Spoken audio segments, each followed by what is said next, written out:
పరిశోధన సాధనాలండి.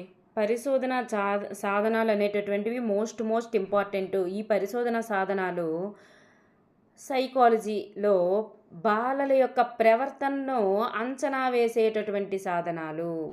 అంచనా వేసేటటువంటి పద్ధతులు లేదా సాధనాలు బాలల యొక్క ప్రవర్తనను అంచనా వేయడానికి ఉపయోగించేటటువంటి సాధనాలు ఏమిటి? పరిశీలించడం, పరిపృచ్ఛ, సంఘటన రచనా పద్ధతి, పర్యావలోచన పత్రికలు, అలాగే కథనాలు, వర్ణనలు, నెక్స్ట్ ప్రశ్నావళి, బాలల వ్యక్తిగత చరిత్ర, ప్రయోగ పద్ధతి లేదా చర్యాత్మక పరిశోధన.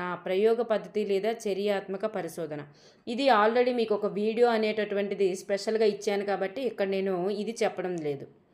ప్రయోగ పద్ధతి లేదా చర్యాత్మక పరిశోధన అనేటటువంటిది ఆల్రెడీ రకాలు ఇచ్చాను కదండి, అక్కడ ఆల్రెడీ నేను మెన్షన్ చేశాను కాబట్టి ఇది మీకు ఇవ్వడం లేదు. ఇప్పుడు ఈ 7 కూడా మీకు ఇవ్వడం జరుగుతుంది. పరిశీలన అంటే ఏమిటి, పరిపుచ్చ, ఇవన్నీ కూడా ఒక్కసారి చూద్దాం. బాలల ప్రవర్తన అంచనా వేసేవి.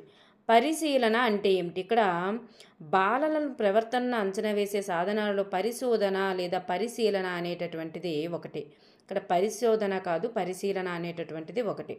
అయితే ఇందులో మనకి యంగ్ అనేటటువంటి వాళ్ళు అట్కిన్సన్ అండ్ హమ్మెర్సిలే వీళ్ళు ముగ్గురు కూడా మనకు ఒక నిర్వచనాలు ఇవ్వడం జరిగింది. ఒక్కసారి చూద్దాం. యంగ్ ఏం చెప్పారంటే, పరిశీలన అంటే ఒక సమయంలో జరిగేటటువంటి సంఘటనలన్నీ కూడా ఒక క్రమ పద్ధతిలో అధ్యయనం చేయడం అని చెప్తారు యంగ్. అర్థమైందండి? అట్కిన్సన్ ఏం చెప్తారు, ఆ పరిశీలన అనేటటువంటిది ఒక దత్తాంశాల సేకరణ కొరకు ఉద్దేశపూర్వకంగా కొన్ని విషయాలను పరీక్షించడం అంటాడు. ఏదైనా ఒక దత్తాంశం మీకు కావాలని సైంటిస్ట్ ఏం చేస్తాడు, తనకు ఒక దత్తాంశం కావాలని ఉద్దేశపూర్వకంగా తను ఒక పరిశోధన చేయడాన్ని, ఉద్దేశపూర్వకంగా కొన్ని విషయాలను పరీక్షించడాన్నే పరిశీలన అంటున్నాడు అనమాట అట్కిన్సన్. ఓకేనండి. చూడండి, యంగ్ ఏమన్నారు, ఒక సమయంలో జరిగేటటువంటి సంఘటనలన్నీ కూడా క్రమ పద్ధతిలో అధ్యయనం చేయడం అంటున్నారు. నెక్స్ట్ అట్కిన్సన్ అండ్ హమ్మెర్సిలే అనేటటువంటి శాస్త్రవేత్త ఏం చెప్పారంటే, పరిశీలన అనేటటువంటిది క్లిష్టతతో కూడుకున్నది. ఎందుకంటే పరిశీలకుడు దత్తాంశ సేకరణకు తన జ్ఞానేంద్రియాలన్నింటినీ కూడా ఉపయోగించడమే కాక రకరకాల పాత్రలను కూడా పోషించాల్సి ఉంటుంది అని చెప్తున్నారు. క్లిష్టతతో కూడుకున్నది అన్నారంటే అట్కిన్సన్ అండ్ హమ్మెర్సిలే అని గుర్తుపెట్టుకోండి. ఉపాధ్యాయుడు తాను ఎంచుకున్న అంశాలను ప్రత్యేకమైన సన్నద్ధతతో, ఆసక్తితో, స్పష్టతతో చూసి దత్తాంశంను సేకరించి వాటన్నింటితో అవగాహనతో వ్యాఖ్యానించడాన్నే పరిశీలన అంటారమ్మ. ఉపాధ్యాయుడు తాను ఎంచుకుంటాడు ఏవేవి పరిశీలించాలో. తాను ఎంచుకున్న అంశాలను ఒక ప్రత్యేకమైనటువంటి దృక్పథంతో ఆలోచించి స్పష్టతతో చూసి దత్తాంశాన్ని సేకరించి వాటన్నింటితో అవగాహనతో వ్యాఖ్యానిస్తాడనమాట. దాన్నే పరిశీలన అంటారు. ఈ పరిశీలన అనేటటువంటిది 2 రకాలమ్మ. సహజ పరిశీలన, నియంత్రిత లేదా కల్పిత పరిశీలన. సహజ పరిశీలన అనేటటువంటిది సహజ పరిస్థితుల్లో పరిశీలించబడేటటువంటి వ్యక్తులు తాము పరిశీలించబడుతున్నామనేటటువంటి విషయం వాళ్ళకి తెలియదు. ఈ పరిశీలించబడేటటువంటి వ్యక్తి కూడా అటువంటి కృత్రిమమైనటువంటి ఎటువంటి ఏర్పాట్లు చేయడు. అంటే పిల్లలు బై సపోజ్ స్కూల్లో వాళ్ళు ఆడుకుంటున్నప్పుడు దూరంగా ఉండి టీచర్ పరిశీలించడం, అది సహజ పరిశీలన. అలాగే పిల్లలు మాట్లాడుకుంటున్నారు అనుకోండి, స్కూల్లో టీచర్ రాకముందు చాలా గోల్ చేసి మాట్లాడతారు.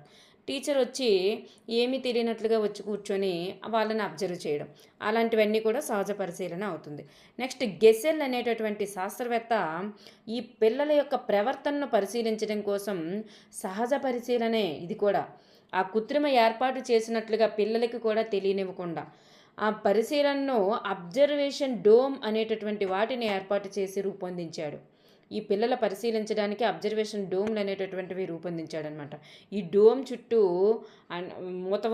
చుట్టూ కూడా ఒక ఏదో ఏర్పాటు చేసుకొని ఒకవైపు నుండే చూడగల ఒక తెర అనేటటువంటిది అమర్చబడి ఉంచుకున్నారనమాట ఆయన. ఈ పరిశీలించేటటువంటి వ్యక్తి ఆ లోపల ఉన్న వాళ్ళకి కనిపించరు. ఆ పరిశీలిస్తున్నారనేటటువంటి విషయం కూడా లోపల ఉన్న వాళ్ళకి తెలియదు. ఒక సహజ పరిశీలనలాగా ఏర్పాటు చేశారనమాట గెసెల్ అనేటటువంటి శాస్త్రవేత్త. అయితే నియంత్రిత లేదా కల్పిత పరిశీలన అంటే ఏంటంటే, ఈ సహజ సిద్ధమైనటువంటి విషయాన్ని, వాటి స్వభావాన్ని కల్పిత పరిస్థితుల్లో నియంత్రించినటువంటి పరిస్థితుల్లో పరిశీలించడం. కల్పిత పరిస్థితుల్లో లేదా నియంత్రించినటువంటి పరిస్థితుల్లో పరిశీలిస్తారు. ఈ రకమైన పరిశీలన ద్వారా జరిగే అధ్యయనాన్ని ప్రయోగాత్మక అధ్యయనం అని కూడా అంటారమ్మా. ప్రయోగాత్మక అధ్యయనం అని కూడా అంటారు. ఎందుకంటే మనం ప్రయోగాత్మక అధ్యయనం ఎలా చేస్తాం చెప్పండి? ఒక నియంత్రిత ఏదైనా ఒక దాన్ని నియంత్రించి పరిశోధన చేస్తామన్నమాట. నియంత్రించినటువంటి పరిస్థితుల్లో పరిశోధన చేస్తాం కదమ్మా. ఇక్కడ కూడా ఇది కూడా అంతే, నియంత్రిత పరిస్థితుల్లో పరిశోధన చేస్తారు కాబట్టి దీన్ని కూడా ప్రయోగాత్మక పరిశీలన అని అంటారు. ప్రయోగాత్మక పరిశీలనకి ఇంకొక పేరేంటి? చర్యాత్మక పరిశోధన. ప్రయోగాత్మక పరిశోధన, చర్యాత్మక పరిశోధన, నియంత్రిత లేదా కల్పిత పరిశోధన ఏదైనా సరే పరిశీలన దగ్గర మీనింగ్ ఒకటే వస్తుంది. ఓకేనండి, అది పరిశీలన గురించి. నెక్స్ట్ పరిపృచ్ఛ గురించి. పరిశీలన గురించి మీకు ముందుగా కావాల్సింది యంగ్, అట్కిన్సన్ అండ్ హెమెర్సలే అనేటటువంటి శాస్త్రవేత్తలు చెప్పినటువంటి నిర్వచనాలు గుర్తుపెట్టుకోండి. అవి మీరు మెయిన్గా నియంత్రిత కల్పిత చేసేస్తారు. అది మాత్రం 3 నిర్వచనాలు గుర్తుపెట్టుకోండి. పరిపృచ్ఛ అంటే ఏంటంటే బాలల అధ్యయనానికి దత్తాంశాన్ని సేకరించే సాధనాల్లో పరిపృచ్ఛ అనేటటువంటిది ఒకటి. ఈ పరిపృచ్ఛ గురించి చూడండి, మెకోబై అనేటటువంటి శాస్త్రవేత్త ఏం చెప్పారంటే, పరిపృచ్ఛను ఒక వ్యక్తి మరొక వ్యక్తితో లేదా వ్యక్తులతో, ఒక వ్యక్తితో కానీ వ్యక్తులతో కానీ ముఖాముఖి సంభాషించి వారి నుండి కావలసినటువంటి సమాచారాన్ని రాబట్టి నమోదు చేసి విశ్లేషించి వ్యాఖ్యానించే పద్ధతే పరిపృచ్ఛ అంటారు. పరిపృచ్ఛ అంటే ఏంటి? ఇంటర్వ్యూ కదా. ఇంటర్వ్యూ ఒకరికైనా చేస్తాము లేదా ఎక్కువ మందికైనా చేస్తాము. అదే అనమాట. ఇక్కడ ప్రశ్నలు అడిగేటటువంటి వ్యక్తిని పరిపృచ్ఛకుడు అంటారు. పరిపృచ్ఛకుడు అంటారు. సమాధానాలు చెప్పేటటువంటి వ్యక్తిని పరిపృచ్ఛితుడు అంటారు. ఓకేనండి. ఈ పరిపృచ్ఛ ఇంటర్వ్యూలో పరిపృచ్ఛకుడు ఉంటారు, పరిపృచ్ఛితుడు అనేటటువంటి వారు ఉంటారు. బిట్ ఇక్కడ నుండి వచ్చే అవకాశం ఉంది కాబట్టి ఒకసారి వాటిని కూడా గమనించండి. మెకోబై అనేటటువంటి శాస్త్రవేత్త పరిపృచ్ఛ గురించి చెప్పారు. ఒక వ్యక్తి లేదా ఎక్కువ మంది వ్యక్తులు పరిపృచ్ఛ గురించి చెప్పారంటేనే మీకు మెకోబై అని గుర్తొచ్చేయాలన్నమాట. నెక్స్ట్ ఈ ఇంటర్వ్యూ అనేటటువంటిది 2 రకాలు: సంచరిత పరిపృచ్ఛ, అసంచరిత పరిపృచ్ఛ. సంచరిత అంటే ఏంటంటే ముందస్తు ప్రణాళిక వేసుకుంటారమ్మా. సంచరిత అంటే ముందస్తు ప్రణాళిక అనేటటువంటిది ఉంటుంది. ముందస్తు ప్రణాళిక తయారు చేసుకొని నిర్ణయించుకొని ఒక క్రమ పద్ధతిలో ముఖాముఖి అనేటటువంటిది చర్చించి ఇచ్చేస్తారు. ముందస్తు ఏవేవి పరిశీలించాలి, ఏటోటి ఇంటర్వ్యూ చేయాలి అనేటటువంటిది ముందస్తు ప్రణాళిక అనేటటువంటిది వేసుకుంటే అది సంచరిత. ముందస్తు ప్రణాళిక వేసుకుంటే సంచరిత.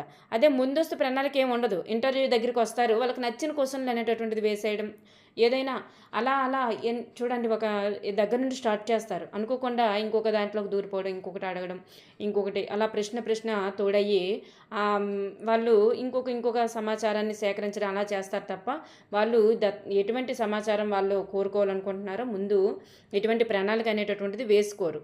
అదే అసంచరిత పరిపృచ్ఛ అవుతుందన్నమాట. ఓకేనండి. ఈ ఇంటర్వ్యూ వల్ల ఏమైనా ఉపయోగాలు ఉన్నాయంటే, పరిపుచ్చుతుడు ఎవరమ్మా? ప్రశ్నలు ఆన్సర్లు చెప్తున్నటువంటి వ్యక్తి. ఆ పరిపుచ్చుతుడు నిజాయితీగా ఆన్సర్లు చెప్పాడు అనుకోండి, ఓకే, వెల్ అండ్ గుడ్, ఈ పద్ధతి గుడ్డే. కానీ ఆ వ్యక్తి కరెక్ట్గా చెప్పలేకపోతే, అబద్ధాలు చెప్తే అది కరెక్ట్ కాదు. వ్యక్తి యొక్క గత అనుభవాలను తెలుసుకోవడానికి ఇది అనువైన పద్ధతి. గతంలో ఏం జరిగిందో చెప్పమంటే చెప్తాడు, నిజాలు చెప్తే కనుక అనువైన పద్ధతి. నెక్స్ట్ వ్యక్తిలో అంతర్గతమైనటువంటి ఏవైనా సంబంధాలు లేదా ప్రవర్తన గురించి తెలుసుకోవచ్చు. వాళ్ళ మనసులో దాగి ఉన్నవన్నీ కూడా బయటకు లాగవచ్చు. అయితే పరిమితులు ఉన్నాయి వీటికి. విషయనిష్టత అనేటటువంటిది ఎక్కువగా ఉంటుందమ్మా. విషయనిష్టత ఎక్కువ ఉంటుంది, ఎందుకంటే ఇంకొకరు అడిగి తెలుసుకుంటున్నారు కాబట్టి. ఇక్కడ సామరస్య వాతావరణం అనేటటువంటిది ఏర్పడినప్పుడు భయం వల్ల కొన్ని విషయాలు అనేటటువంటిది చెప్పలేకపోవచ్చు. అర్థమైందమ్మా? ఇక్కడ స్వేచ్ఛాపూరితమైనటువంటి వాతావరణం అనేటటువంటిది కనిపించాలి. ఇక్కడ చూడండి, సంచరితనం పరిపుచ్ఛలో ఎలా ఉంటుందంటే, ఇక్కడ స్వేచ్ఛాపూరితమైనటువంటి వాతావరణం, సమయానుకూలంగా సమయస్ఫూర్తితో ప్రశ్నలు వేసి సమాధానం రాబట్టడం, ఇదంతా కూడా పరిపుచ్ఛకుడికి ఒక మంచి టాలెంట్ అనేటటువంటిది ఉండాలమ్మా. ఇంటర్వ్యూలో పరిపుచ్ఛకుడికి మంచి టాలెంట్ అనేటటువంటిది ఉండాలి. అసంచరిత పరిపుచ్చడం. మెయిన్ పాయింట్ ఏంటంటే స్నేహపూరిత వాతావరణం అనేటటువంటిది ఉండాలి ఇక్కడ ఇంటర్వ్యూ చేసేటప్పుడు. ఆ ఇంటర్వ్యూ చేసేటప్పుడు స్నేహపూరిత వాతావరణం లేకపోతే అక్కడ ఎంచుకున్న సమాధానాలు అనేటటువంటివి మ్యాక్సిమం రావు. నీకెందుకు అలా అంటే ఏదైనా క్వశ్చన్ వేసారనుకోండి, నీకెందుకు చెప్పాలి అలా అన్నారనుకోండి, అక్కడ ఇంటర్వ్యూ అనేటటువంటిది సక్రమంగా జరగదు. అందువల్ల మనకి మోస్ట్ ఇంపార్టెంట్ స్నేహపూరిత వాతావరణం అనేటటువంటిది ఉండాలి. నెక్స్ట్ 2 చెప్పుకున్నాం, పరిశీలన ఒకటి, నెక్స్ట్ పరిపృచ్ఛ ఒకటి, 2 కూడా కంప్లీట్ అయ్యాయి. పరిశీలనలో సహజ పరిశీలన, కల్పిత పరిశీలన, అంటే కల్పిత లేదా నియంత్రిత లేదా ప్రయోగాత్మక లేదా చర్యాత్మక 4 పేర్లు ఉంటాయి దానికి.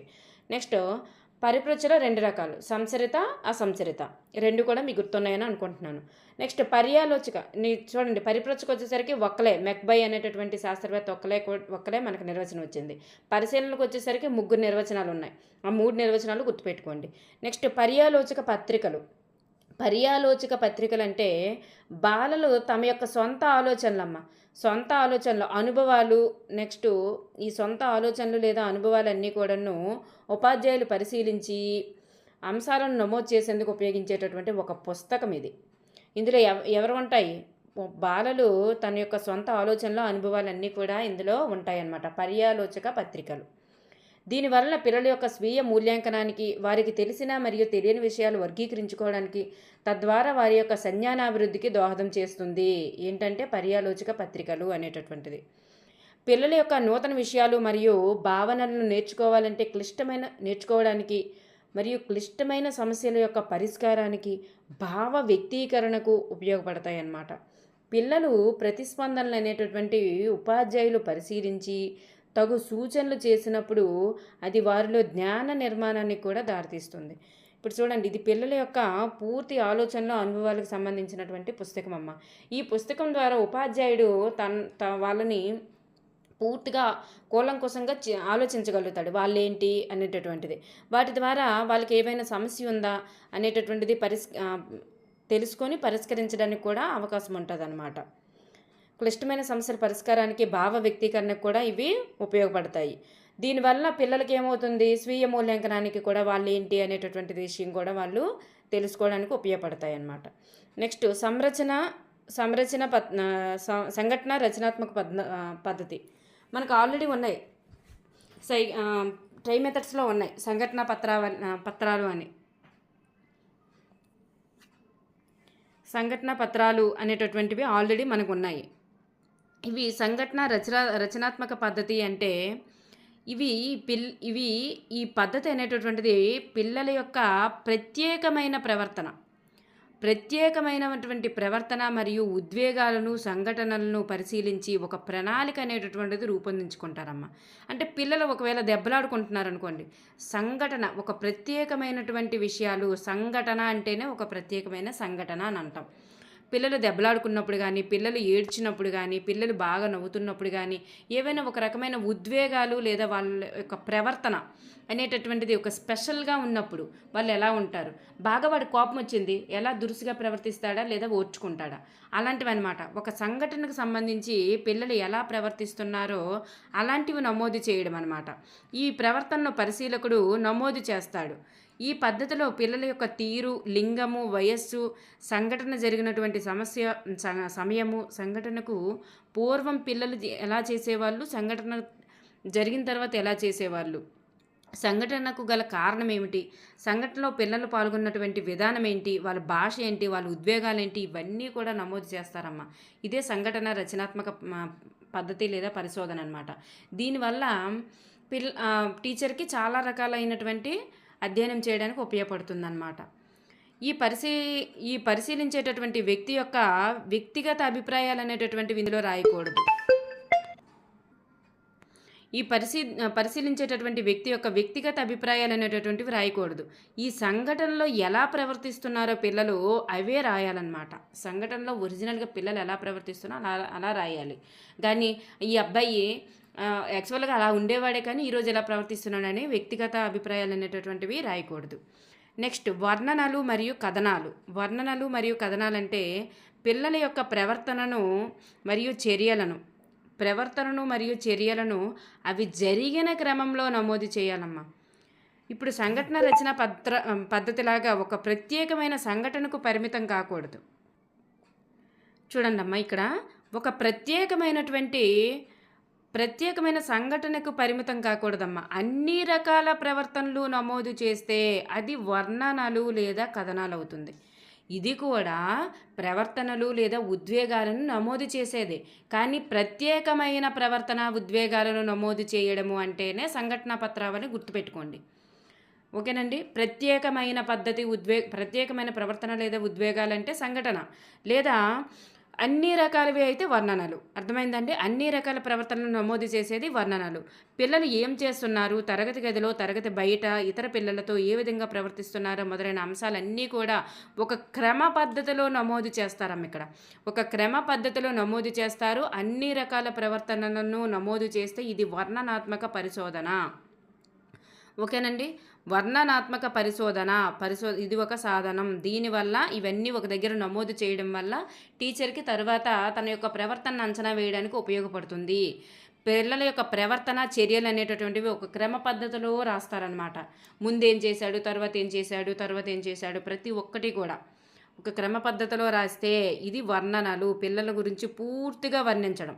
వర్ణనలు అనగానే పిల్లల యొక్క పూర్తి సమాచారం అవి జరిగినటువంటి క్రమ పద్ధతిలో ఉండడం గుర్తుపెట్టుకోండి.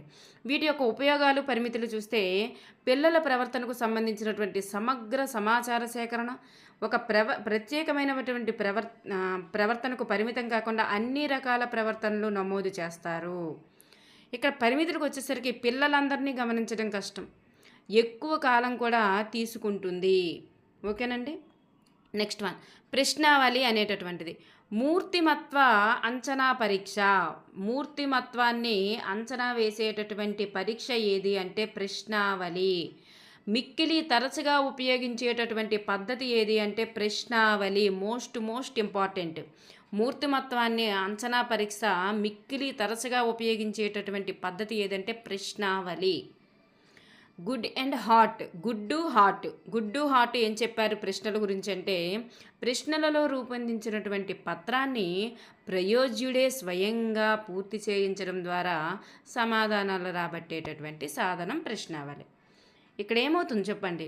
మూర్తిమత్వాన్ని అంచనా ప్రశ్నావళే ఎలా ఉంటుందంటే ఇది అవును కాదు చెప్పలేను, అవును కాదు చెప్పలేను అనేటటువంటిది అవును కాదు చెప్పను చెప్పలేను అలాంటివి అనేటటువంటివి ఆల్రెడీ అందులో ఆన్సర్స్ ఉంటాయి. ఒక ప్రశ్న ఉంటుంది, చివరిలో మనకి అవును కాదు చెప్పలేను అనేటటువంటిది ఆన్సర్స్ పక్కన ఇవ్వబడతాయి. వాటిని పూరించడమే. ప్రశ్నావళుల ద్వారా అనేక అంశాలకు చెందినటువంటి ప్రశ్నలకు సమాధానాలు సేకరించి విశ్లేషించడం ద్వారా మూర్తిమత్వాన్ని అంచనా వేస్తారు. అవును కాదు చెప్పను వంటి ప్రత్యామ్నాయాలు కూడా పక్కనే ఉంటాయన్నమాట. అర్థమైందమ్మా. ప్రశ్నావళులు అంటే ప్రశ్నల పక్కనే ఆన్సర్స్ ఉంటాయి, ఆ ప్రత్యామ్నాయ ఆన్సర్ నుంచి రాయడం. అలాగే మూర్తిమత్వాన్ని అంచనా వేసేటటువంటి మిక్కిలి బాగా ప్రసిద్ధి పొందినటువంటి పద్ధతి ఏదంటే ప్రశ్నావళి. గుడ్ అండ్ హాట్ ఏం చెప్పారంటే ప్రశ్నలతో రూపొందించినటువంటి పత్రాన్ని ప్రయోజనుచే స్వయంగా పూర్తి చేయించడం ద్వారా సాధనాలు రాబట్టేటటువంటి సాధనమే ప్రశ్నావళి. ప్రశ్నావళి దగ్గర ఒకే ఒక్క నిర్వచనం వచ్చింది, గుడ్ అండ్ హాట్. ఓకేనమ్మా. ప్రశ్నావళి గురించి ఎవరిచ్చినా గుడ్ అండ్ హాట్ అని పెట్టేస్తారు. పరిపృచ్ఛ దగ్గర కూడా మెక్బై అనేటటువంటి ఒకే ఒక్క వ్యక్తి వచ్చారు, మెక్బై పెట్టేస్తారు. అర్థమైందా. నెక్స్ట్ వన్ నిర్ధారణ ప్రశ్నావళి, స్వేచ్ఛాపూరిత ప్రశ్నావళి. నిర్ధారిత ప్రశ్నావళి, స్వేచ్ఛాపూరిత ప్రశ్నావళి. స్వేచ్ఛాపూరిత అంటే వ్యాసరూప ప్రశ్నల మాదిరమ్మ. స్వేచ్ఛాపూరిత ప్రశ్నావళిలో ప్రశ్నలకు సమాధానాలు సొంతంగా రాసేందుకు అవకాశం ఉంటుంది. వ్యాసపూరిత ప్రశ్నలు వాళ్ళు రాస్తారు సొంతంగా. ఇక్కడ నిర్ధారిత ప్రశ్నావళి అనేటటువంటిది ఎలాగ ఉంటుంది, బహుళైచ్ఛిక టైప్లో ఉంటుంది. అవును కాదు చెప్పలేను అలాంటివి ఆల్రెడీ ఉంటాయి అన్నమాట. అక్కడ నిర్ధారిత ప్రశ్నలకు ఎదురుగా ఇవ్వబడిన ప్రత్యామ్నాయాల్లో ఒకటి తప్పనిసరిగా ఎంచుకోవడం. ఇది నిర్ధారించేశారు ఆల్రెడీ, వాళ్ళు సమాధానాలు నిర్ధారించేశారు కాబట్టి అక్కడ వాళ్ళు స్వేచ్ఛాపూరితంగా వాళ్ళకి నచ్చిన ఆన్సర్ని రాయడానికి పిల్లలకి స్వేచ్ఛ లేదు. ఆల్రెడీ నిర్ధారించేశారు కాబట్టి స్వేచ్ఛ లేదు. స్వేచ్ఛ ఉందనుకోండి సమాధానం రాయడంలో, ఇది స్వేచ్ఛాపూరిత ప్రశ్నలు. అర్థమైంది కదా మీకు. ఇక్కడ ప్రశ్నావళుల ద్వారా తక్కువ సమయంలో ఎక్కువ మందిని పరీక్షించవచ్చు. అంతే కదా. ప్రశ్నావళుల ద్వారా ఇప్పుడు బహుళైచ్ఛిక ప్రశ్నలు ఉన్నాయి, ఎక్కువ మందిని ఒకేసారి మనం పెట్టేయచ్చు. అవును కాదు చెప్పలేను అలాంటి ఆన్సర్లు చేయడమే కదా. దాని ద్వారా ఏముంది, ఈజీగా ఎక్కువ మందిని పరీక్షించవచ్చు. స్వేచ్ఛాపూరిత ప్రశ్నావళిలోని సమాధానాలను విశ్లేషించడం అనేటటువంటిది కొంచెం కష్టమైన పని. ఎందుకు? వాళ్ళ సమాధానం వాళ్ళకి నచ్చింది రాస్తారు. అది ఆ ప్రశ్నకి సరైన సమాధానం అయ్యుండొచ్చు, లేదా ప్రశ్నకు సంబంధించినది కూడా అయ్యుండొచ్చు. అందువల్ల ఆ స్వేచ్ఛాపూరిత ప్రశ్నల వల్ల మూర్తిమత్వాన్ని మనం గెస్ చేయడం కష్టం కాబట్టి అవి సరైనవి కాదనమాట. ప్రశ్నావళులకి 16 ప్రశ్నావళి అనేటటువంటిది ఎవరు రూపొందించారు అంటే ఆర్బి కాటిల్. మోస్ట్ ఇంపార్టెంట్ అమ్మ. 16 ప్రశ్నావళిని ఎవరు రూపొందించారు? RB cattle. 16 ప్రశ్నావళిని ఎవరు రూపొందించారంటే ఆర్బి కాటిల్.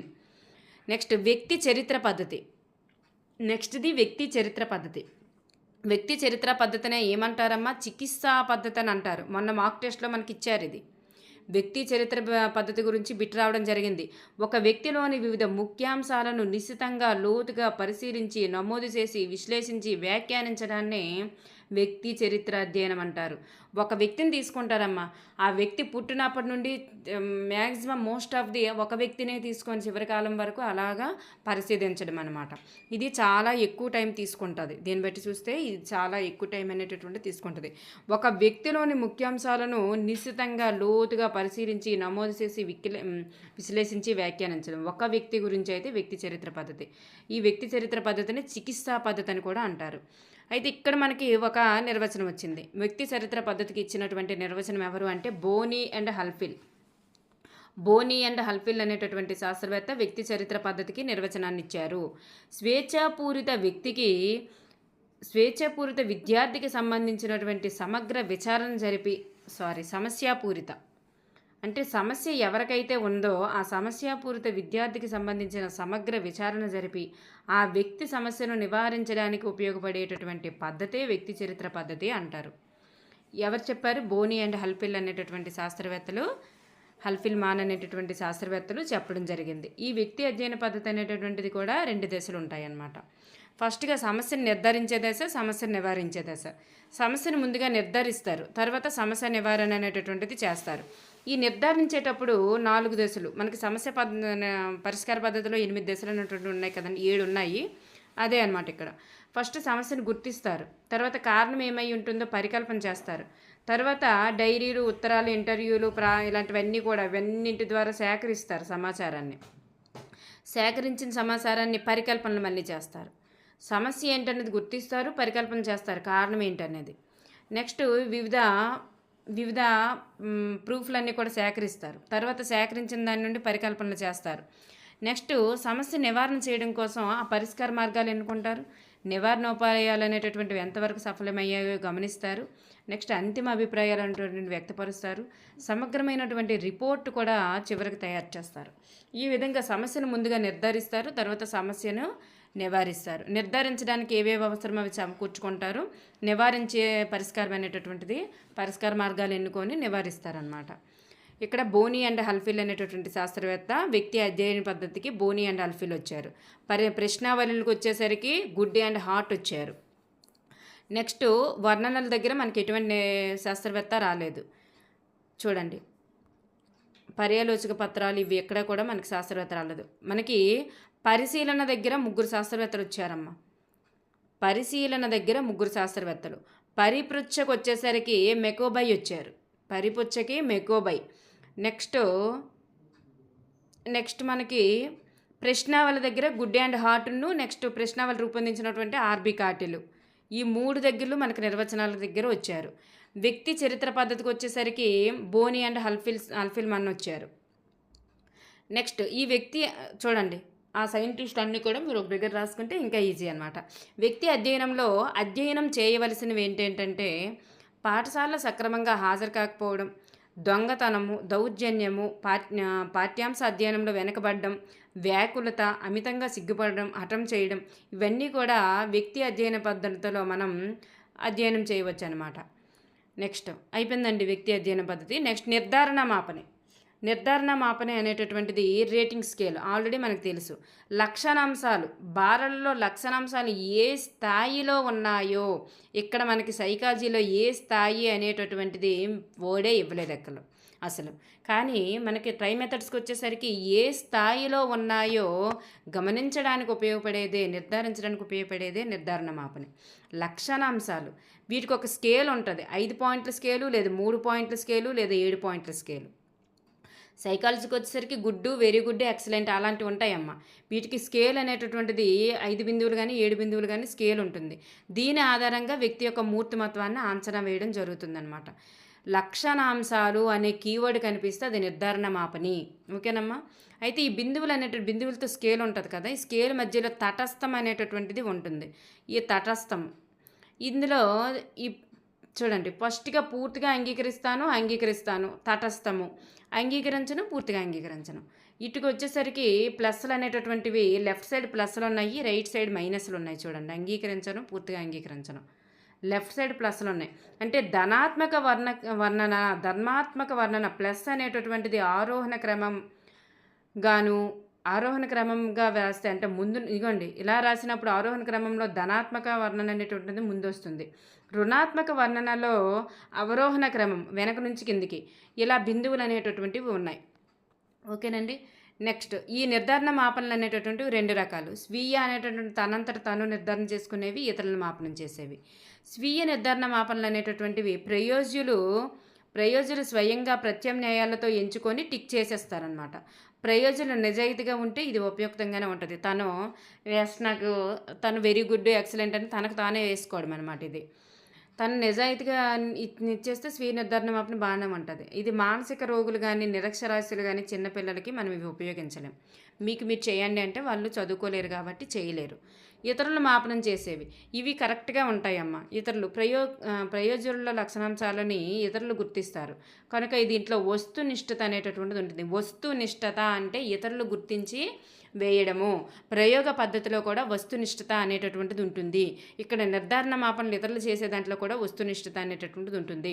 ఇక్కడ చూడండి, హాలో ప్రభావము, ఔదార్య లోపము, కేంద్ర స్థానపు లోపము, ఈ 3 కూడా ఈ లోపాలు ఉండేటటువంటి అవకాశం అనేటటువంటిది ఉంటుంది. హాలో ప్రభావము, ఔదార్య లోపము అంటే జాలి చూపించేసేయడం, ఔదార్య లోపం అంటే జాలి చూపించేసేయడం, హాలో ప్రభావం, కేంద్ర స్థానపు లోపం, ఈ 3 కూడా ఈ టీచర్ అనేటటువంటివి పాటించాడు అనుకోండి, ఇందులో సరిగ్గా మాపనం అనేటటువంటిది కనిపించదు. మూర్తిమత్వాన్ని నిర్దిష్టంగా మాపనం చేయాలంటే ఈ 2 నిర్ధారణ మాపనాలు కూడా ఉపయోగించాలి. మూర్తిమత్వాన్ని సరిగ్గా నిర్ధారణ చేయాలంటే ఫస్ట్ వాళ్ళకి స్వీయ నిర్ధారణ కూడా చేసి వాటిని ఒక దగ్గర ఉంచాలి, మనం కూడా నిర్ధారణ చేసి ఒక దగ్గర ఉంచాలి. 2 టాలీ చేసుకొని చేయడం వల్ల ఈ నిర్ధారణ మాపనలు అనేటటువంటి మూర్తిమత్వం అనేటటువంటిది అంచనా వేయడానికి బాగుంటుంది. ఈ నిర్ధారణ మాపనలు అనేటటువంటివి 3 రకాలమ్మ. Most important the Vineland social maturity scale అనేటటువంటిది ఒక ఇంపార్టెంట్ అయినటువంటిది. The Fels parent behavioural scale, Wittenborn psychiatric rating scale, ఈ 3 స్కేళ్ళు కూడా నిర్ధారణ మాపన కానిదేదని అడిగే అవకాశం ఉంది. Maturity scale, social maturity scale, the Vineland social maturity scale, behavioural scale, maturity scale, behavioural scale, rating scale అంటేనే నిర్ధారణ మాపని మనం పెట్టేస్తాం ఈజీగా. Wittenborn rating scale, the Fels parent behavioural scale, the Vineland social maturity scale బాగా గుర్తుపెట్టుకోండి. Thank you everyone. మనకి ఇక్కడికి కంప్లీట్ అయ్యాయి. మీరు చూడండి, వ్యక్తి అధ్యయన పద్ధతిలో వచ్చేసరికి బోని అండ్ అల్ఫీలు వచ్చారు. నెక్స్ట్ ప్రశ్నావళికి